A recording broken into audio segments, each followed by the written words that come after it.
Muli namang iginiit ng isang kongresista na nakahanda na ang Kamara sa paghawak ng posibleng impeachment cases. Yan po ay kaugnay ng makausap-usapan na paghahain ng impeachment complaint laban kay Pangulong Ferdinand R. Marcos Jr. at muling paghahain naman ng impeachment case laban kay Vice President Sara Duterte.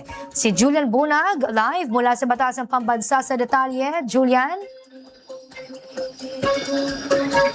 Princess, tama ka dyan, tiniyak ni Representative Tere Ridon na nakahanda ang Kamara kung sakaling magkaroon ng impeachment cases laban sa mga pinuno ng bansa.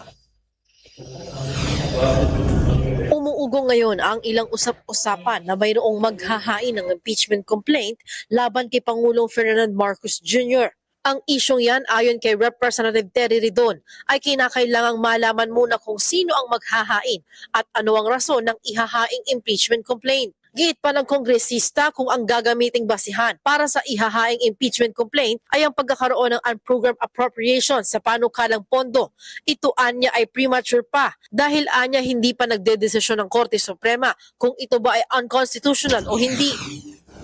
Use of flood control anomalies. I think we have to be very clear that it was the president himself that blew the whistle on flood control corruption in government. No? So if the basis for the impeachment would be yung pong allegation supposedly, that flood control corruption went towards the doorsteps of Malacanang, I think we would need a little bit more details on it. Wala din anyang nakikitang anumang affidavit ang mambabatas na magkokonekta sa Pangulo kaugnay sa maanumalyang flood control project. Kaugnay naman sa posibleng paghahaing muli na impeachment case laban kay Vice President Sara Duterte, iginiit din ni Representative Ridon na marahil ay iginagalang lang ni Pangulong Ferdinand Marcos Jr. ang separation of power na mayroon ng Kamara, Senado at ng punong ehekutibo, kaugnay sa hindi nito pagharang sa paghahain ng impeachment case laban sa bise.